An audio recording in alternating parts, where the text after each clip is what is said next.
Hey guys, so I picked up this 2018 Timbersled 120 Aro. I'll be putting it on 2016 KX 450. Bike is basically stock. I got the spring conversion on it, Yanni Bros suspension valve job.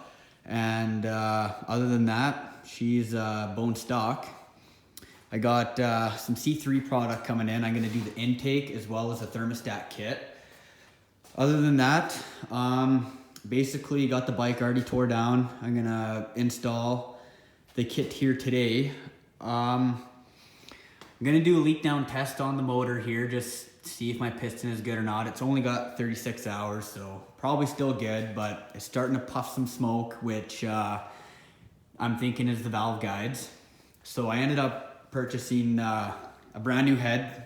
I'm just gonna toss the new head on there and not worry about it, take mine off, go over it. Wouldn't be a bad idea having a spare head. So yeah, this is gonna be the project here. More of a sledder, so never really snowbike before, but I'm pretty stoked to try it out. And yeah, this is kind of fill you guys in with the build and how parts fit, and I guess kind of go from there. But yeah, should be a pretty good year.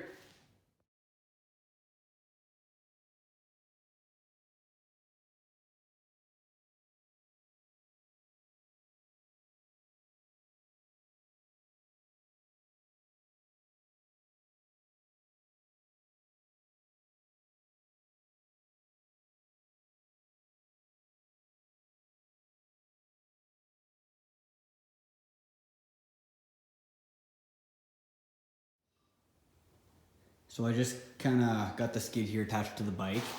Timbersled has a spacer fitment chart on their website. Pretty straightforward, easy to use.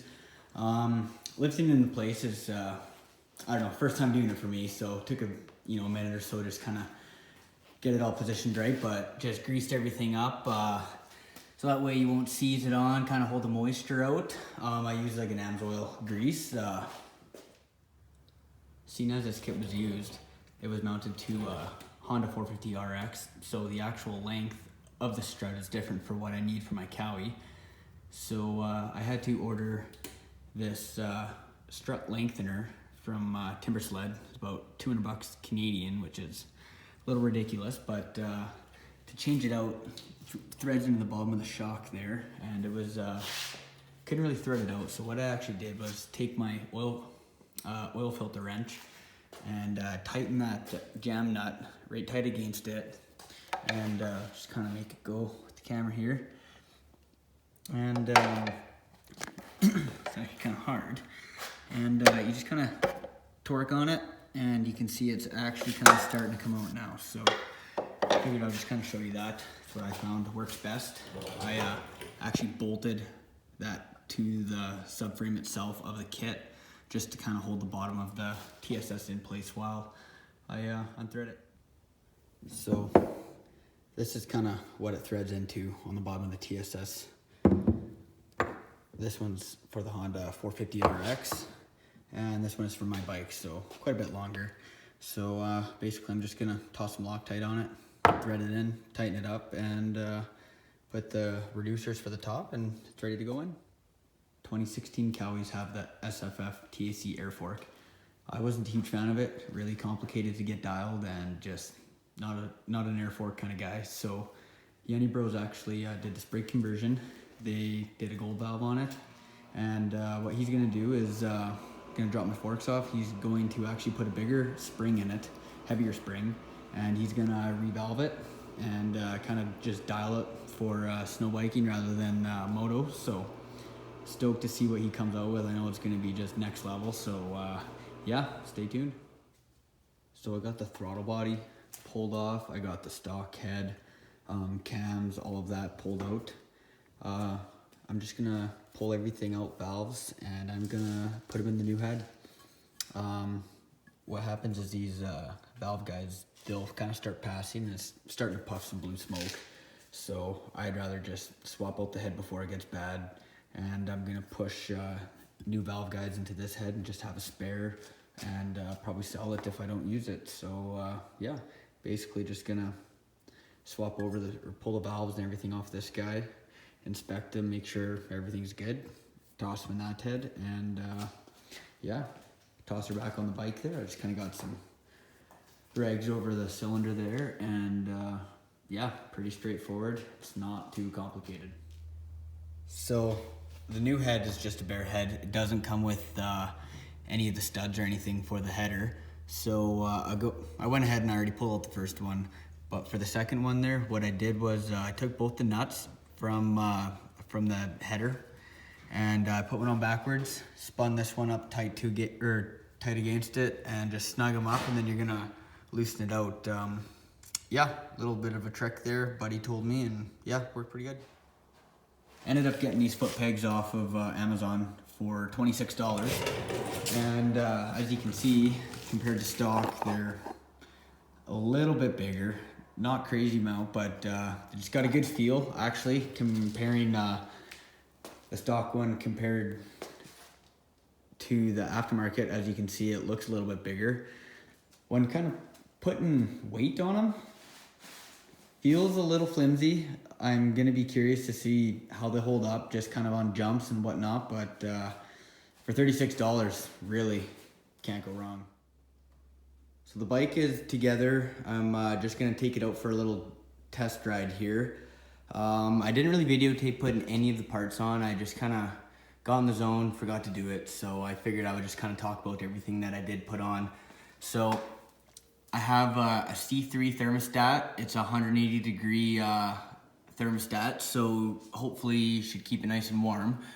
I have the wire for my temp gauge. It just kind of loops up and around by underneath the gas tank, up the frame, and I built this little bracket piece there, and I have my temp right there so I can kind of see it while I ride. This is the bypass. I have it looped right kind of down and teed underneath the pipe close to the frame there. I wasn't quite sure where I should put it that would work good. That seemed to be the best for me. Then I can kind of have the bypass loop hug the hose there, and it will not get burnt on the exhaust or anything. The overall installation of the C3 thermostat was pretty good. It would be nice if I could have the factory one, but the inline, super simple. It's super clean.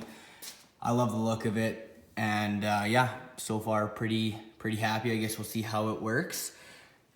I also got the C3 intake. It's kind of hard to see there, but you can see it's the pod style.